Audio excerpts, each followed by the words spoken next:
Welcome, friends, to another Global Capitalism live economic update. It's my pleasure to do this every other month with you, and thank you for joining us for today's. I want to remind everyone that these events are brought to you by three organizations: the Judson Memorial Church, which we hope one day to return to for these events to be genuinely live again with a live audience, the Left Forum, and the host organization, Democracy at Work. For the last one, this is also a fundraiser, so as you will hear a little bit later, if that's something you can be doing with us, supporting us financially, it will be enormously appreciated to cover the costs of producing and disseminating these lectures, these presentations. I want to remind you that Democracy at Work offers a new hardcover edition of the book Understanding Marxism, for which I wrote a long introductory new essay. So it is a book that has expanded from the time it was originally produced 2 or 3 years ago. I want to thank particularly the monthly donors on our website, our Patreon community, because that kind of regular support enables us to plan, and that improves the quality of everything we can and try to do. I also want to ask you to check out the other programs, podcasts, that Democracy at Work produces. David Harvey's Anti-Capitalist Chronicles, Dr. Harriet Fraud's Capitalism Hits Home, All Things Co-op, about that whole important movement, and the new Cities After, a real study of urban issues and the urban future. These are podcasts we have worked with, and I think you will find many of them interesting. Okay, let's get to work. Normally I begin with 2 or 3 shorter items, but because of the enormous importance of the issue of inflation, which is haunting capitalist economies around the world, especially the United States, and given how many of you have asked me to speak to that issue, I'm going to restrict myself to one opening, shorter discussion. And it is also about something many of you have asked me to speak to. This has to do with sanctions. Sanctions that are mostly an activity of the United States government, certainly led, often initiated, and usually pursued most aggressively by the United States, but sometimes with allies, as in the case of sanctions these days being imposed on Russia in relationship to the Ukraine. But I want to talk here about the sanctions in a general way, because your questions have quite rightly focused on that. And particularly, I'm going to be talking about sanctions against Russia, because those have been the major ones literally for the last 30 years. That's right. Within a very short time, after the Soviet Union imploded and was no longer there, various things that the Russian leaderships did irked the United States to the point of imposing economic sanctions of all kinds, blocking Russian companies or companies based in Russia from doing kinds of transaction, imposing burdens on companies outside of Russia that did business with those companies inside Russia, restrictions on banking, restrictions on moving money abroad, and so on. Started in the 1990s and continued right up to the present moment. These sanctions, therefore, have been going on, as I say, for over 30 years. And therefore, the first thing to understand about these sanctions is that Russia, in particular, but other countries as well, have learned over the years how to evade them, how to get around them, how to outwit them, and have learned it over and over again. This does not mean that sanctions have no effect. They surely do. But it also means that the effect they have is not likely to be anything near the political theater surrounding them. Let me give you a case in point. The little island of Cuba has been sanctioned economically by the United States for over half a century, nearly 60 years. The goal all that time was to cripple the Cuban economy, make it unviable, make the people so upset with the conditions they have to live on that they will blame the government, turn against it, and the United States would then be free of Fidel Castro or now his successors. That program of sanctions on a poor country with few defenses did not work. Fidel Castro lived out his life as Cuba's leader, and his successors remain firmly in power right now. It should give pause before you imagine that sanctions have anything like the effect that some have been claiming for them. Number two, sanctions in the case of Russia, and even sanctions in the case of countries like Iran and China, have a new reality to deal with that sanctions have never had to deal with before. Namely, that the United States, while clearly a superpower, particularly in military affairs, is no longer the economic superpower it once was. It is no longer the only major, big, powerful, rich economy that basically has been the situation since the end of the Second World War. Again, over half a century old. The reason is there's now another huge, rich, powerful country that one can turn to if you get sanctioned by the United States, but you want an alternative place to borrow money, lend money, invest money, use a payment system, whatever your issue, the Chinese alternative is now there. And it is, of course, specifically and especially available to Russia because of the long-standing and most recently intensifying alliance between Russia on the one hand and China on the other. Of course, there are tensions in that alliance, as there always are in all alliances. We could recently see the kinds of tensions even in the countries applying sanctions. In the first day or two of the Russian invasion of the Ukraine, the United States wanted to shut Russia off of the SWIFT international payment system. The Germans refused. After 2 or 3 days, the Germans changed their mind. Everyone in the world who pays attention to this wants to know what the United States gave to Germany to get such a reversal of policy that had been long the basic policy of Germany, not to get involved in European conflicts, not to get involved in military conflicts especially. So something very important had to be given to the new socialist government of Scholz in Germany, and when that becomes known, it'll be clearer why that particular tension in the alliance sanctioning got resolved. If I were the French or the Italians or the Spanish, I'd be particularly interested in what the United States gave Germany to get that done.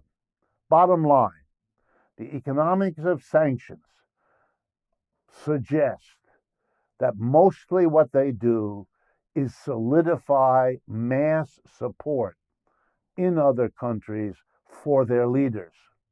because those leaders can say that the burden of the sanction comes from abroad. They are not responsible. It is the foreigner trying to break them that is the problem. Iran didn't buckle to the sanctions imposed on it any more than the Cubans did, and I doubt the Russians are going to start now, given their history, either. Now for the main topic for today. This has to do with inflation. One of the many burdens that capitalist economic systems impose on the societies where they are the dominant economic system, like the United States, one of those burdens is inflation. Periodically, prices start going up. Not every price, but most of them. Not the same amount, but some, with some going very fast, others going slowly, but a general rise in prices. It is something most capitalist countries try to avoid, just like they try to avoid the business cycle, the periodic explosion of kind of the other side, unemployment, collapse. But these efforts to overcome, to prevent, to eradicate unemployment on the one hand and inflations on the other, the business cycles, many ups and downs, these efforts by capitalism have by and large failed. That's why we've had 3 economic downturns or crashes in this new century. The dot-com crash in 2000, subprime mortgage crash in 2008, and the COVID-19 crash over the last 2 years. And now we have, the other side of that sad story, and inflation. Okay, it's currently running between 7 and 8% per year here in the United States. That means, in general, on average, prices of the goods and services you and I buy are 7 to 8% more expensive this year than last year. That means, very simply, that if our income is the same this year as last year, we are 7 to 8% poorer, because the income, which hasn't changed, is confronting prices that have changed. They've gone up. So if the income is the same, there's fewer of those now more expensive goods and services that we can buy. Indeed, if your wages or your income went up by 7 or 8% from last year, and only a quite small minority of American workers can say that, but if it did, you're still not ahead. Yeah, you got 7 to 8% more money in your paycheck, but you have to pay 7 or 8% more for everything you buy, so you didn't get ahead at all. In other words, an inflation, whatever else it does, and we're going to be looking at what it does, is a mechanism that typically worsens the inequality a society already faces. And I'll get to why in a moment. Have inflations always been of this sort? No. Back in 1923, literally a century ago, we had a classic inflation in Germany. At that time, one of the most developed, advanced capitalist economies in the world. But they had a doozy of an inflation in which prices doubled at one point every couple of hours.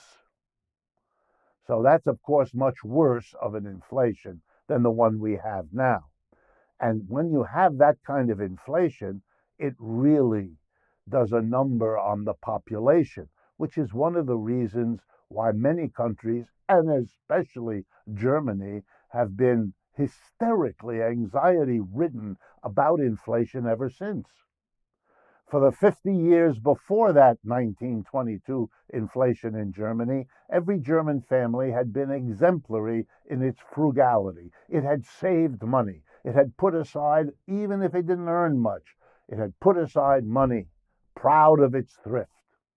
And then in a matter of days and weeks, as prices went up and up and up quickly, the value of those savings accumulated over half a century were wiped out.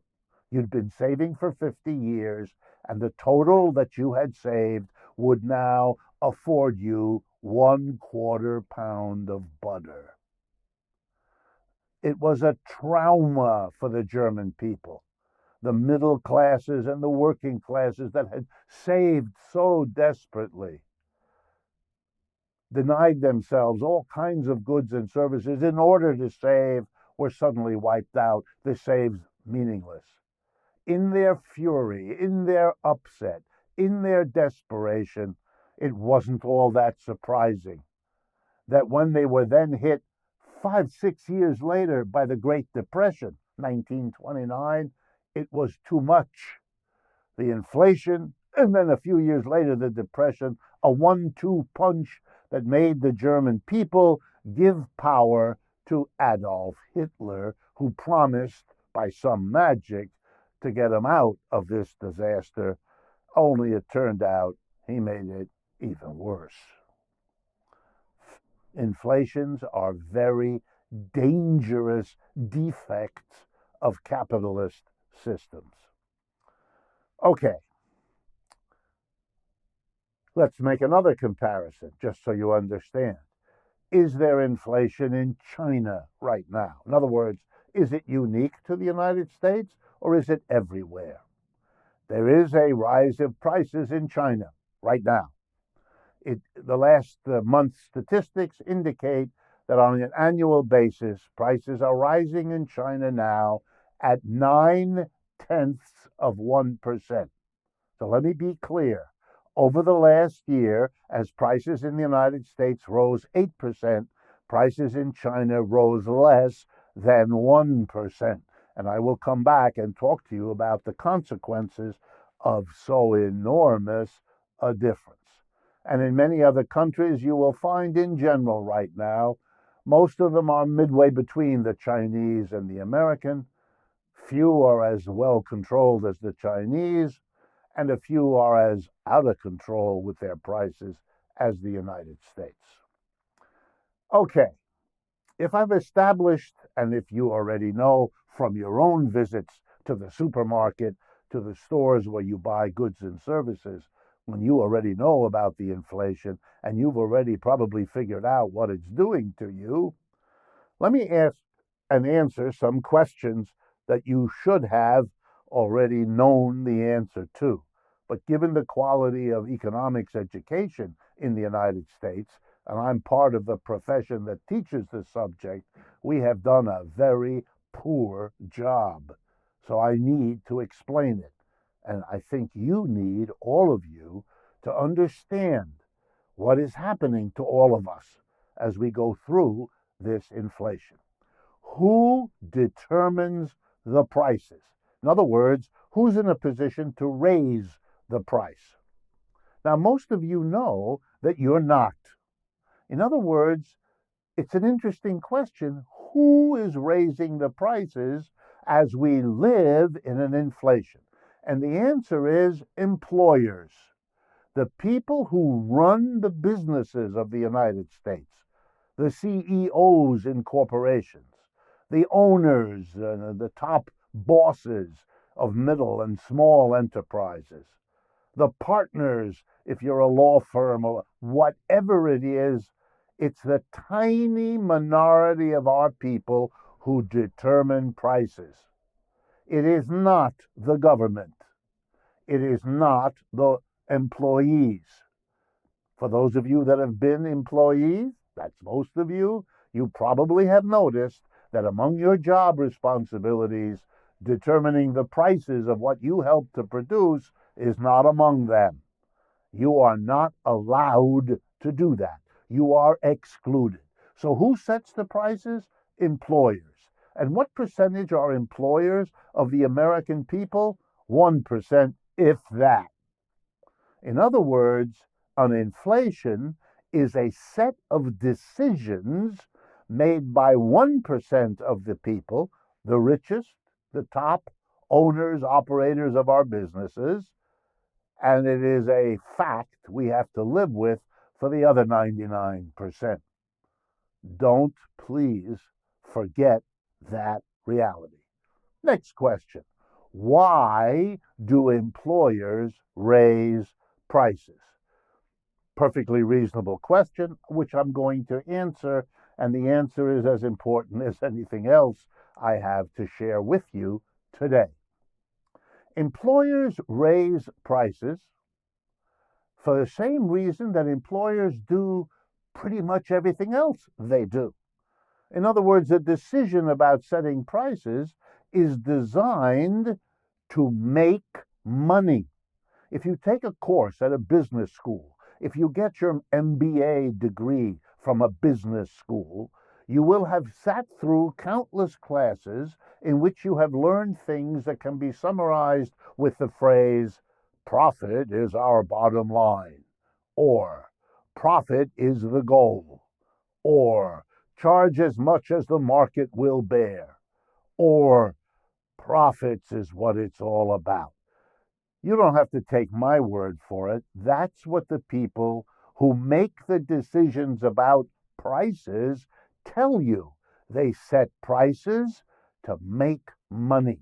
And since in the capitalist system, you are rewarded with a fat salary, with a promotion, with the respect of those around you, if you're a businessman or woman, by how successful your profits are, how regularly and nicely they rise, you are going to be interested in raising your prices if and when it can improve your profits. So the honest answer to the question, why are the employers, that tiny minority, raising prices, thereby causing and running an inflation, the answer is because that's the most profitable strategy available to them right now, and they're doing it. But here then is immediately a problem. When you raise the price of anything, you are going to lead some people to decide not to buy whatever it is that you're raising the price of. You double the price of shoes, and they're going to be people who wear their old shoes a good bit longer.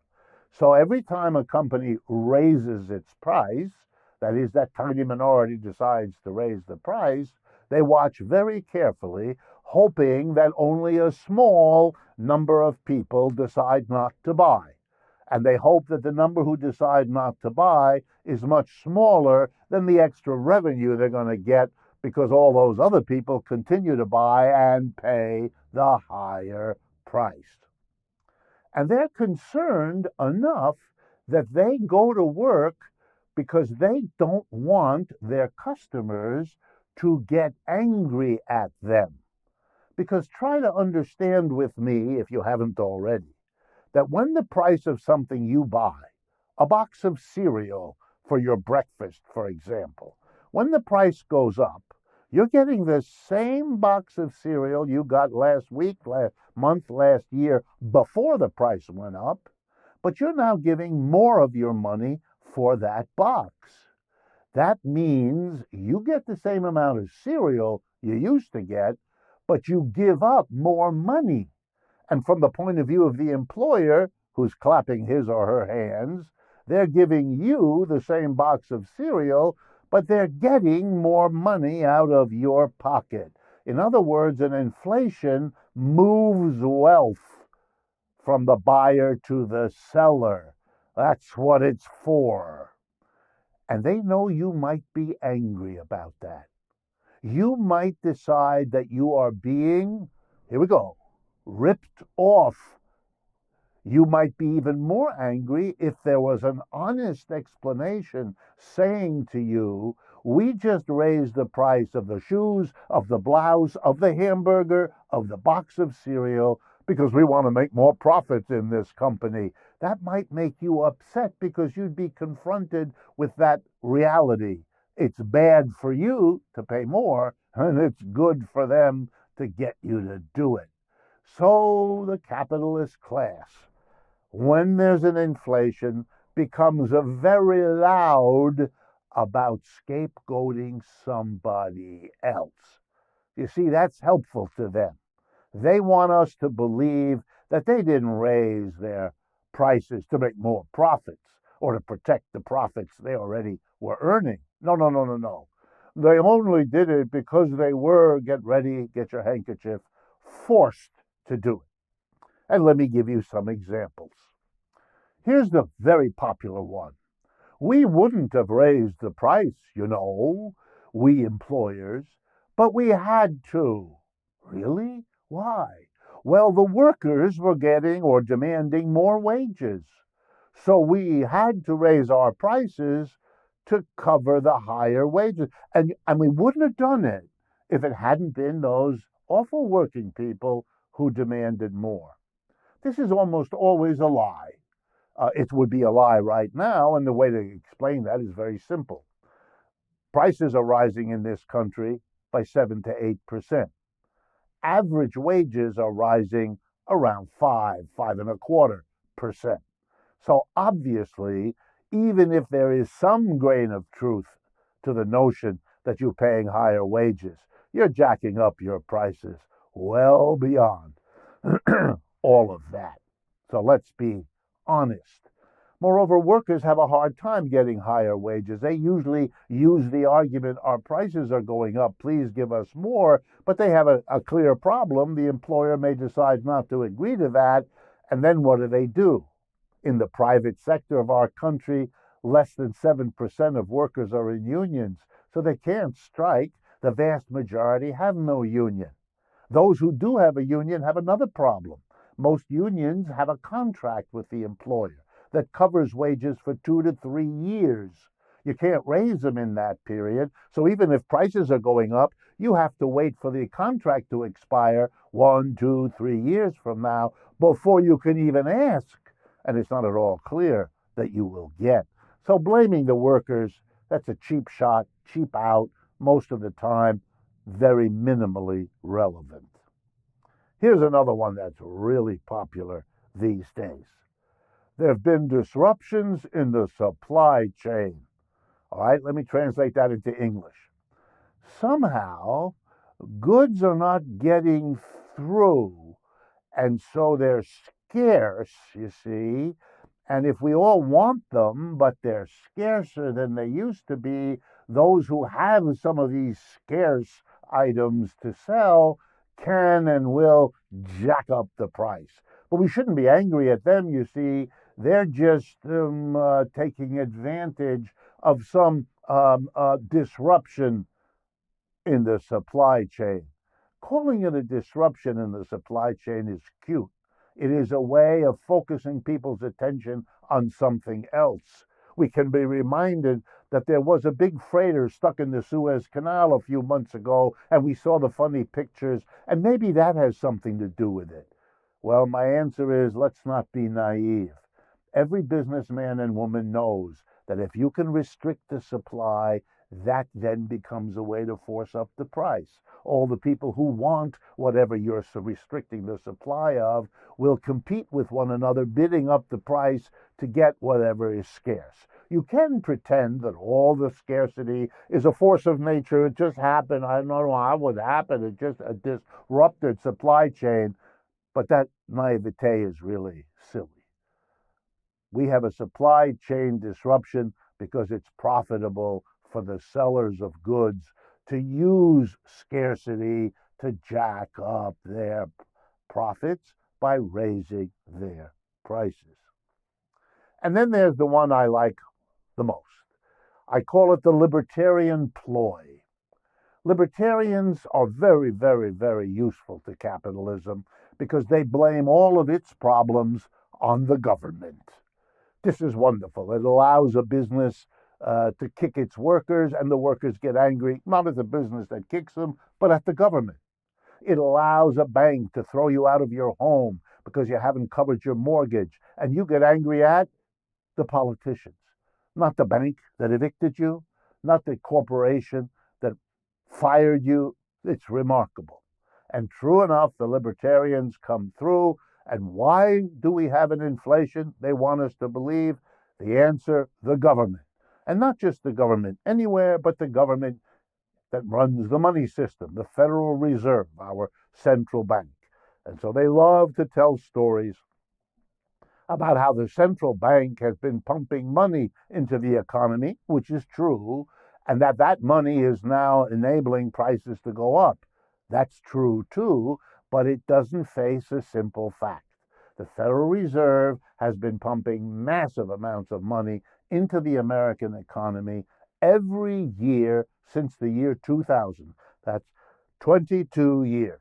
And we only have an inflation this last year. We didn't have it the other 19. So pumping money is clearly not the cause. Something else has to explain it. And I think I did. Here's the story, the basic story.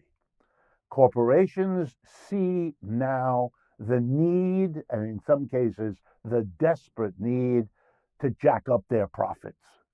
Many companies, particularly small and medium ones, had a really rough time over the last 2 years. The crash of 2020, the pandemic of the last 2 years. We've never had a pandemic in public health and an economic crash at the same time. It was really hard, and many of these companies did not get the kinds of profits they anticipated, they hoped for, they expected, they had gotten used to. And now they think it's their chance to make up for the 2 years of profit they lost. And that's why they're raising prices to recoup their profits. Or to say the same thing in an honest English, they're ripping us all off as buyers to recoup what happened to them, as if the buying public, you and me, also didn't suffer the last 2 years. All kinds of economic, political, psychological, medical difficulties. We too want to make up what we lost. But they can use inflation to do it, and the irony is it makes life even harder for us. No wonder the country is ripped apart by conflict, disagreement, rage, anger, bitterness, violence. It's not all about Mr. Trump. It's not even significantly about that. It's about much deeper problems that this economy has, symbolized now very clearly, very sharply, by an inflation. The working class of America, the vast majority of people who are employees, they don't set prices, they have the prices set over them. Prices are dictated by a tiny minority. The dictatorship of that class of people, as administered to the American working class after 2 years of COVID and 2 years of stunning economic lack of activity, a very harsh slap in the face. That's what the inflation is. You're coming out of COVID, you're coming out of the crash. Well, here's a new burden for you. We're going to slap you with an inflation. A decent society, one that actually believed all that talk about we're in it all together, we're going to get through this all together. These are virtual quotes from President Biden and people like that. A decent society could not and would not dare to whack its population with an inflation after putting it through a failed preparation for this disease, a failed program to deal with it. I want to remind you, the United States has among the very worst records in coping with this virus in the whole world. To follow that up with an inflation, my goodness, you are asking for troubles beyond anything we have seen so far. Inflation is not some detail about the economy. It's a fundamental flaw. It has existed before we've had capitalism. But capitalism has not only not solved it, but made use of it in ways that in the long run threaten to be self-destructive for capitalism also. I want to turn next to the effects of an inflation, because we already have one. Now the question is, what will happen? But before I do, I want to ask you for a moment to consider whether presentations like this, from these perspectives, in these ways, are something you, like we, would like to see become more a part of the national conversation. The conversation about how the economy is going, about a recovery, really, about the problems we face, the causes of them, and all the rest. If you're interested, please partner with us. And the best way to do that is to share this presentation with coworkers, with friends, with relatives, with neighbors. That's how these ideas get out there. Let other people chew on them. Let other people think about what this all means in terms of their lives, their thoughts, their political views, their political action. We want you to partner with us. It will extend the reach of what we do and what obviously interests you enough to be part of this in the way you are right now. And of course, if you can also support us financially to cover the costs of doing this, that would make your support all the more powerful and your partnership go even further. Thanks for listening to that temporary pitch. Okay, what are the inflation's effects? Before jumping in, let me be clear. There is very little likelihood that this inflation is going to go away anytime soon. The Ukraine issue, the sanctions that I talked about before, if they have any effect, they will disrupt the global economy in a variety of ways. That will, if the past is any guide, make it more likely that prices will be raised by companies confronting disruptions in the global economy. I think we're going to see every business in the world take advantage of all of this turmoil, use it as one of those convenient scapegoats so they can get away with raising prices when it might have been harder to do so. We are already seeing companies position themselves so they can raise prices by suggesting they've taken this or that hit from the Ukraine problem and so on. It also means the governments of the world are scrambling around doing foreign policy, which usually means that the domestic issues get short shrift. It is remarkable how convenient this crisis was for the political problems of Boris Johnson holding on to his prime ministership in England by the skin of his teeth, if even that, with President Biden facing the lowest poll ratings of his presidency and indeed of almost every other. Here is flag waving and patriotism and all the rest of it, splitting, at least in part, the Republican Party. You can see that the Democrats have a lot going in this particular moment. But I want to talk about the effects of the inflation we have and the inflation we will continue to have. I've mentioned that it's a slap in the face at the working class population. I want to make clear that the effects of inflation worsen the inequality of wealth and income. I've already talked to you about that. The basic truth of it is this: the richer you are, the more mechanisms you have, the more ways you have to escape an inflation, to escape the effects. You can move your money from one investment to another, to move it away from one that looks like it'll be hurt by the inflation to one that looks like it will be helped by the inflation. And the rich, by the way, live mostly off prices. It's the rich people who get the dividends, the interest. That part of the price of every good that flows to them is what makes them rich. Workers get a wage. And when the price goes up, the wage either doesn't or doesn't go up as much. So what goes up even more are, the other parts of the price of everything, not the wage part. the interest part, the dividend part, the profits part. That's why the prices are raised, to get the profits up.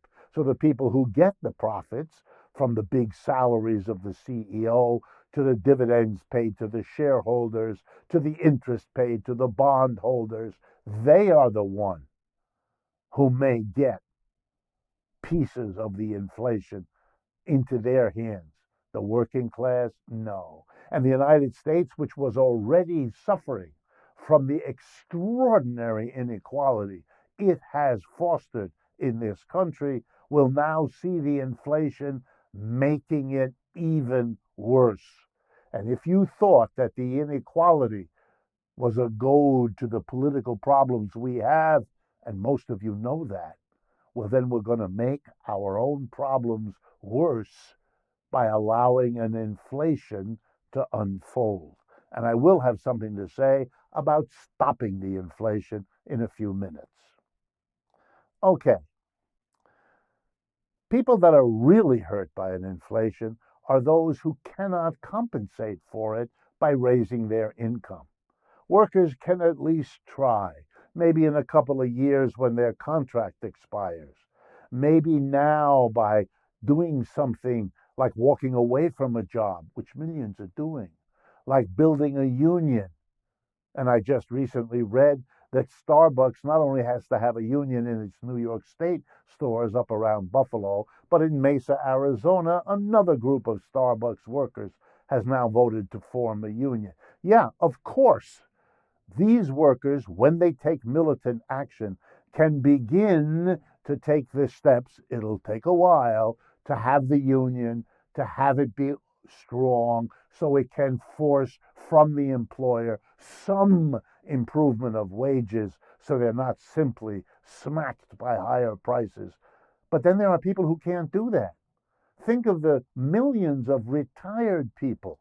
They have a pension. Often, that pension is in a fixed amount of dollars. So as prices go up, those dollars buy less and less for these retired people. Let's see.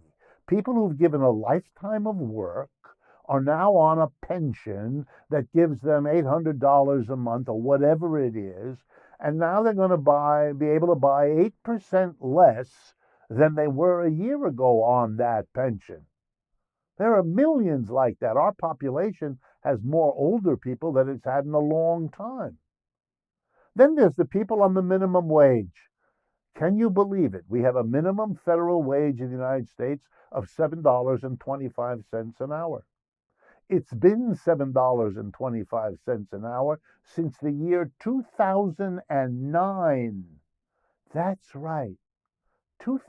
It hasn't been, prices have gone up every one of those years, usually little, 1%, 2%.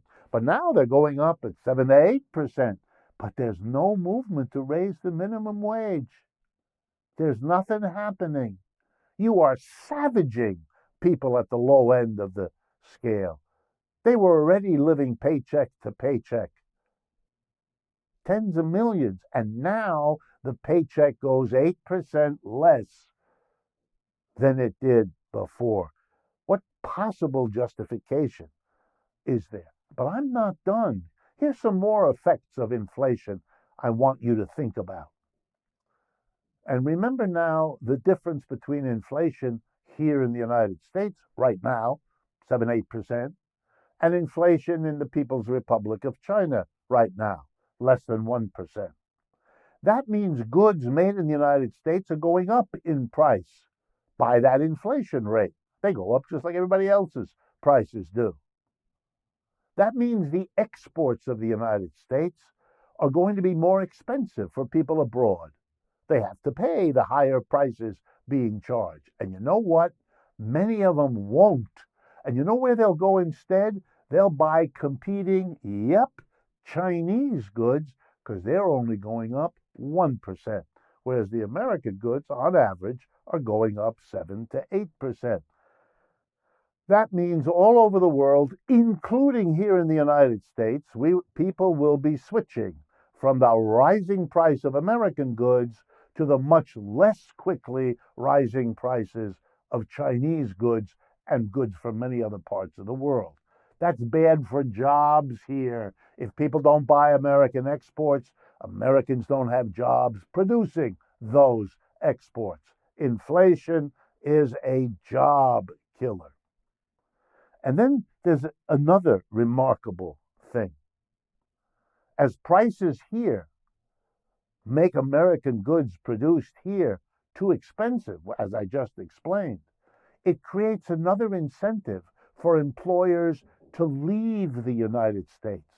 Don't be part of the economy here where prices are rising by 7 or 8%. Move your production to China or India or Brazil, where perhaps you can get a better deal, where the inflation isn't so bad or it's offset by the collapsing currency values that they have. You begin to look harder for other places to go to, and that's a job killer too. Well, last point. One of the effects of inflation is more inflation. In other words, inflation feeds on itself. And to understand this, I'll give you two simple stories. Imagine that you are a person considering making a major purchase, furniture for your home, an automobile, something big. Well, once you understand what the inflation is, and you understand everything I've been saying, you will realize that the longer you put off the purchase, the more you're going to have to pay because the prices are going up. As Americans begin to understand this, and the same would happen anywhere else, they rush to the stores to buy sooner rather than later to escape the higher inflation price. But of course, what that does creates a burst of demand, which leads capitalists to say, hey, with all these people rushing to buy, let me jack up the price, because I know I got people champing at the bit, and I can tell them stories about how smart it is to buy now. Yes, it's 5% more, but I still would advise it, dear customer, because it'll be 20% more if you wait 6 months. That is happening all over. The inflation builds more inflation. Here's another way it works, okay? You're a businessman or woman. You see prices going up. You expect them, because you understand, to continue to go up. So you say to yourself, wow, I know I'm going to be squeezed by rising costs. So let me get a jump on the situation by raising my prices now. Maybe easier to do it now. I don't know how tough the situation will be 3 months, 6 months, 10 months out. So the very expectation of an inflation leads people to raise the prices, which literally brings to pass the thing they worried about even sooner than it might otherwise have come. All right, as we begin to wind this story down, let's ask the last obvious question about inflation. What do you do about it?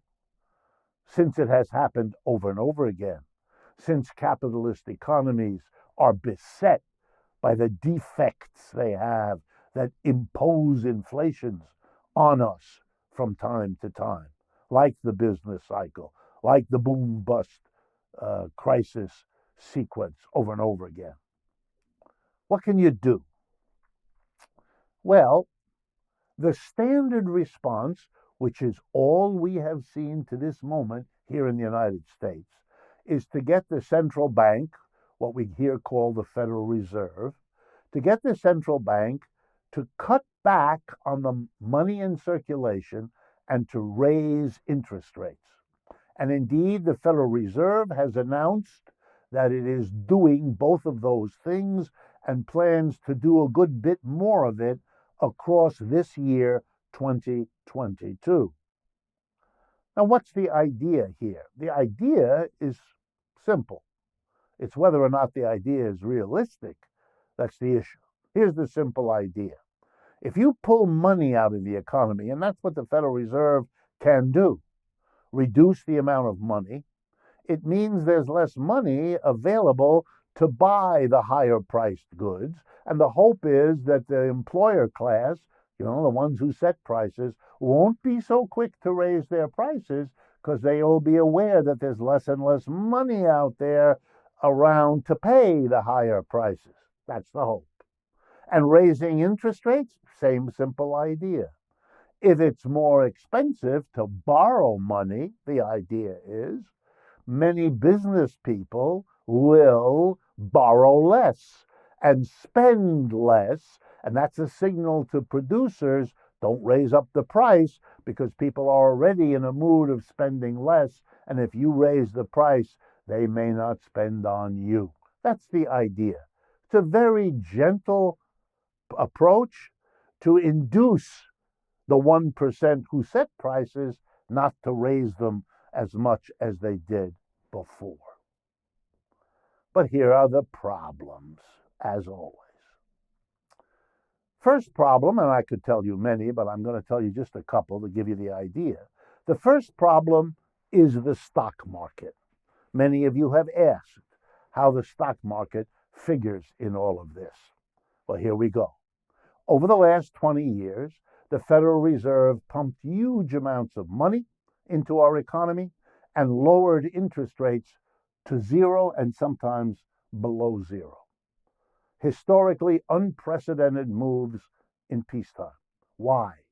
Because the Federal Reserve was terrified that the economic crashes I mentioned earlier, 2000, 2008, and 2020, could, if they continued in the stock market, crash the whole economy and give us the kind of 10-year depression we had back in the 1930s. To prevent that, they flooded the economy with lots of new money and lent it to people at next to no interest rate. So, of course, what happened? That money could have gone into what it should have gone, into producing goods and services. Businesses that produce goods and services could have borrowed all that money at those low, attractive interest rates and produced goods and services and made a profit. But they didn't do that. Why not? Because our economy is now so unequal that the mass of the American people can't afford to buy much more. They are already spending everything they've got, and they're already indebted, borrowed up to their eyeballs. Mortgage debt, car debt, credit card debt, student debt, it's too much. So there's no point for companies borrowing all this money to produce more goods because the American people can't afford it. And the rest of the world buys things from China instead. So where did all the money go? Answer, stock market. People who play the market borrowed the money. Banks, insurance companies, stock brokerages, equity funds, all of them. They borrowed the money and they poured it into the stock market. So over the last 20 years, we've had a stock market boom. The inflation that didn't come in the world of goods and services did come in the stock market. And the rich people of America, they're the ones who own the stocks, most of them. 10% richest people own 80% of the stocks. They made out like bandits. For them, it's all about recovery. For them, our economy is doing great. For the mass of people who have little or no stocks, it isn't. They wonder who the economy is that Presidents Trump and Biden were babbling about. The money went into the stock market. But here's the problem. If you raise interest rates, like they say they're going to do, and if you pull money out of the economy, which is what they say they're going to do, then the whole thing holding the stock market up is going not to be there. And that is why in the first 2 months of this year, as all of this is taking shape, the stock market stopped going up and became very unstable, one day to the next, up and down, as people are trying to figure out what's going to happen here. Very fragile economy. And one of the effects of the inflation in the stock market is to make it very dangerous for the Federal Reserve. it has to stop the inflation because of all the reasons I just gave you. But it doesn't dare cut the money and raise the interest rates, because one of the things that will immediately happen is to really whack the stock market, and that whacks the rich people, and they're the ones that fund the political system we all live in. Wow. And if you raise interest rates, you make car payments more expensive. You make your monthly credit card bill more expensive. Corporations who've been borrowing money like there's no tomorrow for 20 years, solving every problem they have by getting that massive amount of money at zero interest rate into their hands, because borrowing from the Federal Reserve was the quickest, easiest, cheapest way for every corporation to solve whatever problem it had. So they're in debt up to here, and if interest rates go up, their expenses to cover that debt at the higher interest, they can't do it. And here's the irony of ironies. For many companies, as they pay off their old debts and do what we call rollover, they pay off the old debt, they immediately borrow the money back because they need that money to function. When they borrow it back, they have to pay the new higher interest rate, not the old one that they are finished with, that old bond that they were able to buy, to borrow at a low interest rate. They got to pay more now. As corporations, sir, how are they going to pay off higher interest costs? Here's what some of them will think. Raise the price. Use the extra money we can get from raising the price to pay the extra interest.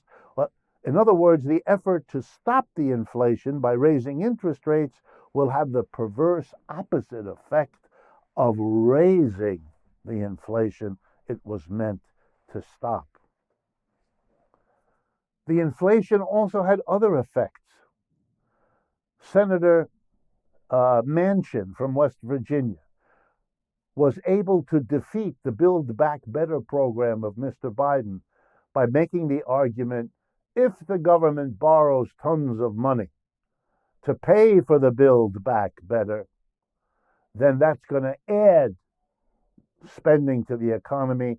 And in an inflation, that makes the inflation worse, because when there's more spending, companies will feel that, wow, we lost the Build Back Better in part because the inflation enabled that argument to be made.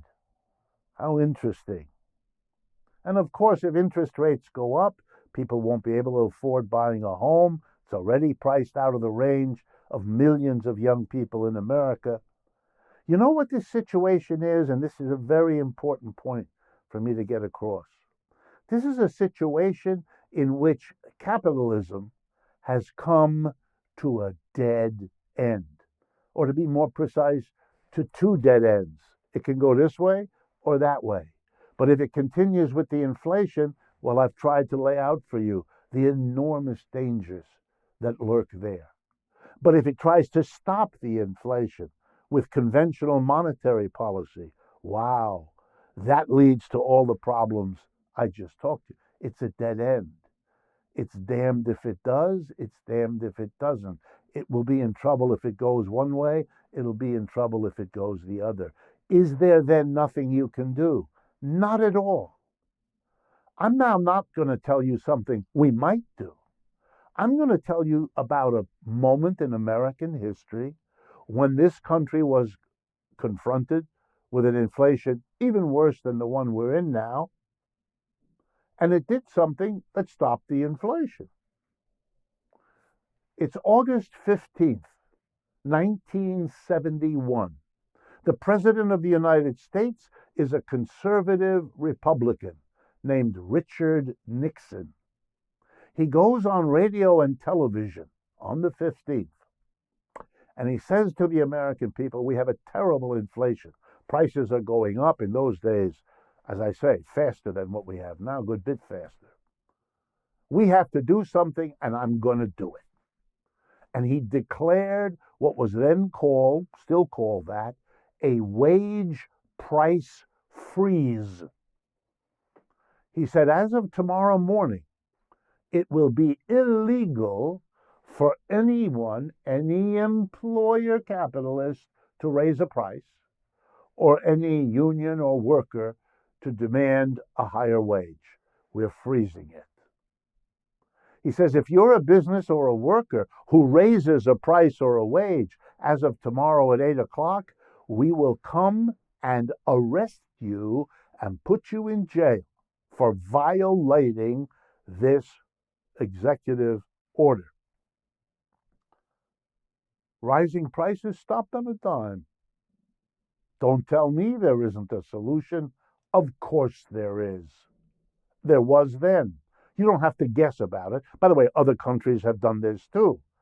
I only mentioned the Nixon example because we have in this country a remarkably selective amnesia problem. We don't remember the things we don't want anyone to know about, even though they're part of it. I didn't make this up about Mr. Nixon. He did that. And for the next several months, we didn't have an inflation anymore. But a lot of people were angry. They wanted to raise their prices. They wanted to raise their wages. And they went to work, put a lot of pressure on Mr. Nixon. So after about 8 or 9 months, they let it go. But by then, they had kind of broken the back of the inflation. People were now aware that the government was serious, that the government would take real action. And I want to stress, it was a Republican, conservative, friend of big business who did it. Trump didn't do it. Biden didn't do it. Neither of them mentions this. Neither of them advocates anything. They mostly don't want you to think about the inflation, even though every visit to the store is a stark reminder. Could we stop it? Sure. Were there problems with a straight wage price freeze? Of course there were. But let's be clear. There's one set of problems if you freeze wages and prices. But you're not out of the woods if you don't. If you don't, you have the problem of inflation that I just took your good time to explain. Or you have the problem of the government cutting back money and raising interest rates, and I've just presented with you the tip of the iceberg of all the problems there. So yeah, a wage price freeze has problems. Any solution to these dead ends of modern capitalism have problems associated with them. Let me conclude by drawing your attention to the following thought idea. Is there perhaps a historic meaning to a society that produces dead ends for itself, that produces an inflation and produces a solution that is really touch and go as to whether or not it might be worse than the inflation itself? It can't tolerate the inflation, it threatens its existence, and it can't tolerate the conventional solution, and it can't tolerate thinking about the unconventional solution. It doesn't know what to do or where to go. Yes, I know some of you think that's the way it always is, and there's some truth to that.